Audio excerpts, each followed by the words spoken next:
우리의 첫걸음인 1억 모으기. 여러분들의 1억 모으기 계획대로 잘 되고 있으신가요? 막상 1억 모으기를 하다 보면 도대체 어디까지 아끼고 어디까진 써도 될지 이런 것들이 참 고민되는데요.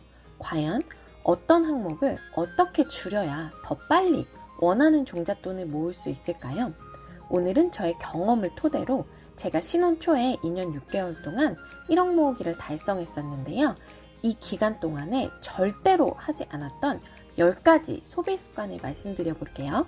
첫 번째는 차를 사지 않았어요. 내 집 마련을 하기 전까지는 차를 사지 않는 것, 즉 투자 자산이 아닌 것에 큰 돈을 소비하지 않는 게 정말 중요한 것 같아요. 차를 사게 되면 보통 차 구매 대금부터 해서 보통은 또 할부로 사게 되고 여기에 보험료, 주유비, 자동차세까지 각종 유지비가 발생하게 돼요. 여기에 아무래도 차가 있다 보면 늘어나게 되는 각종 여행, 나들이 경비까지 생각하면 저는 차를 사지 않음으로써 매달 이런 비용을 전부 다 저축할 수 있었던 거죠. 두 번째는 핸드폰비 관련해서 최신 폰을 쓰지 않았어요. 결혼하고 나서 몇 년간은 단 한 번도 최신 기종을 써본 적이 없었는데요. 항상 저가 폰, 공짜 폰을 사용했고 약정 기간 전에 핸드폰을 바꾼 적도 없었어요. 그렇게 함으로써 매달 발생하는 핸드폰 비용을 줄일 수 있었는데요. 이렇게 종잣돈을 모을 때에는 가능한 한 매달 발생하는 고정비 부분을 최소화하는 게 큰 도움이 되더라고요. 세 번째는 가전 가구 관련해서 고장나지 않는 한 그 어떤 것도 새로 사지 않았어요. 신혼 때 샀던 각종 가전 가구들을 결혼 7년 차인 지금까지도 단 하나도 바꾸지 않고 그대로 쓰고 있는데요. 제가 7년 동안 바꾼 가전제품은 딱 2가지예요. 고장이 나서 더 이상 쓸 수가 없어서 바꾼 밥솥과 믹서기. 그리고 지난 6년 동안 각종 신상 가전제품들이 정말 많이 나왔었는데요.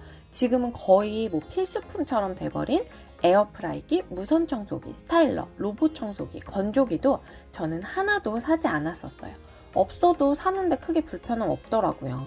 이렇게 새로운 가전제품을 살 때는 이게 정말 나한테 꼭 필요해서 사는 건지 여러 번 스스로에게 질문을 해보고 지출하는 게 필요한 것 같아요. 네 번째로 신용카드 할부 서비스를 단 한 번도 이용한 적이 없어요. 내가 일시불로 감당하지 못할 금액의 물건은 사지 않았었고요. 정 원하는 소비가 있으면 몇 달을 모아서 그때 소비를 하는 식으로 했더니 쓸데없는 과소비가 발생하지 않더라고요. 주로 내가 감당 못하는 소비를 할 때 할부 서비스를 사용하게 되는데 그러다 보면 이게 야금야금 모여서 결국 과소비의 주범이 되거든요. 할부는 건전한 소비 습관을 해치는 주범이기 때문에 할부 서비스만 이용하지 않아도 적절한 소비 통제를 하실 수 있어요.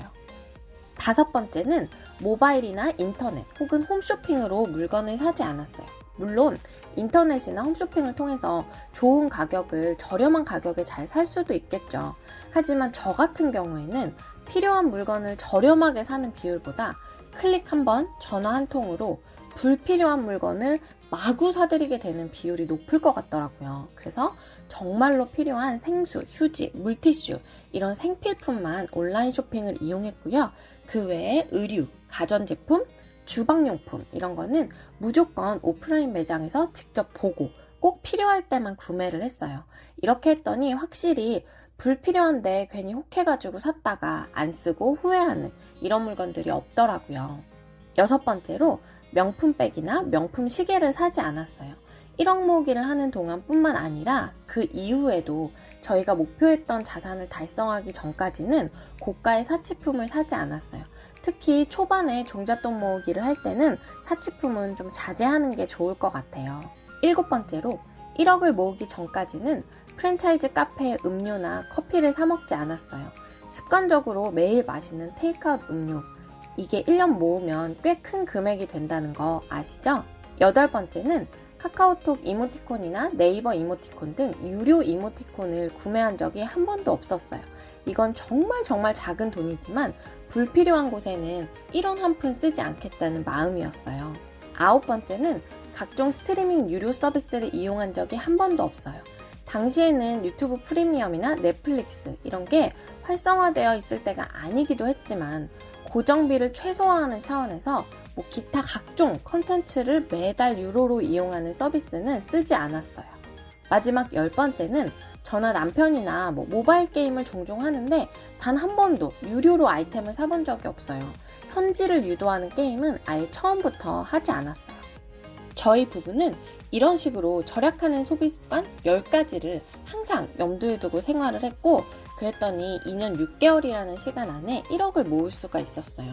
지금 열심히 종잣돈을 모으시는 분들한테 이번 영상이 도움이 됐으면 좋겠고, 또 더 자세한 재테크 꿀팁 앞으로도 계속 업데이트 할 테니까 구독과 좋아요로 응원 팍팍 부탁드려요. 안녕!